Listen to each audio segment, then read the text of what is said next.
This is 6 Minute English from bbclearningenglish.com. Hello, I'm Rob. Welcome to 6 Minute English. I'm joined today by Jennifer. Hi there, Rob. Thanks for joining me. Now, this year the BBC is looking into the future in key areas of science, politics, education and our personal life in a series called What If? One of the questions it's asking is what if everyone had a car? And that's what we're discussing today, and we'll be looking at some of the language associated with driving and traffic. Well, living in London, I know all about traffic, especially traffic jams. That's where too many cars, lorries and buses get stuck in long queues on the road.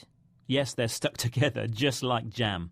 And it's a big problem in cities around the world. It could be the situation that one day all the traffic becomes one long queue and we have a global traffic jam. Today, we'll be hearing about some possible solutions that may prevent this problem from happening. But first, I think it's only fair that we begin today's journey with a question. And this question is for me, I suppose? It is. On the subject of traffic jams, your question today is this. In 2010, one of the world's longest jams occurred in Beijing in China. Do you know how long it was? Was it A, 50 kilometres, B, 100 kilometres, or C, 200 kilometres? Wow, well, they're all very long, but I think I will go for A, 50 kilometres. 50 kilometres. OK, well, let's find out if you're right at the end of the programme. So we're discussing the question, what if everyone had a car? It's quite a worrying thought because already there are 1 billion cars in the world. And it's estimated or predicted that by 2050 there will be 4 billion cars. That really would cause some serious gridlock. That means the roads in towns and cities are so blocked that traffic is unable to move. It's like that now in some developing countries where there's been a huge increase in car ownership. As people become wealthier, they want to own a car. But in one Indian city, for example, that's a big problem, as we can hear now from the BBC's Theo Leggett. What word does he use to describe the chaotic mix of different types of vehicles?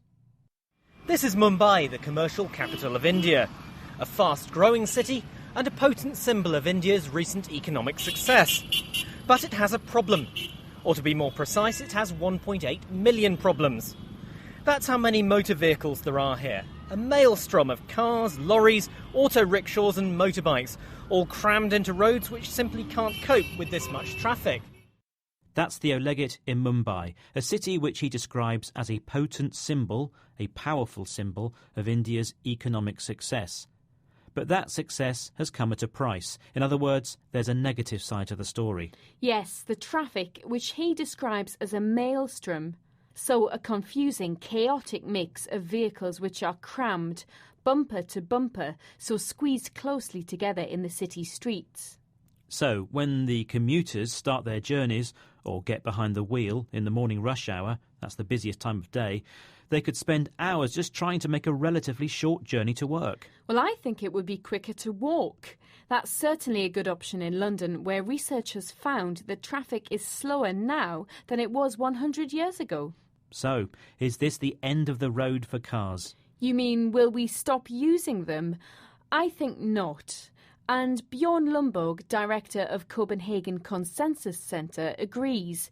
Even with good public transport, that's bus and train services, he says we love our cars. What does he think the solution is?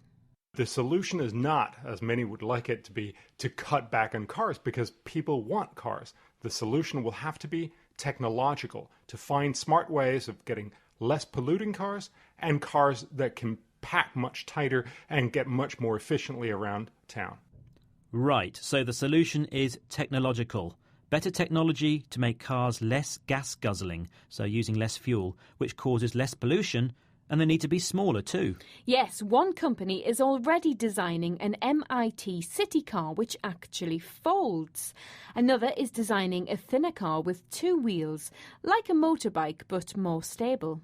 And I've heard about self-driving robot cars that can save space on the road by driving closer to the car in front.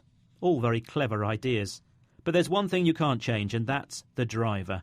And come on, Jen, who's the worst, men or women drivers? It's definitely men. Women drivers are very safe at all times, in my experience. I thought you'd say that. There's one thing you can't change, though, and that's your answer to today's question. Earlier I asked you, in 2010, one of the world's longest jams occurred in Beijing in China.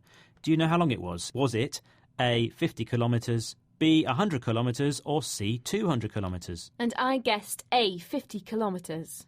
And I'm afraid you were wrong, a bit too short.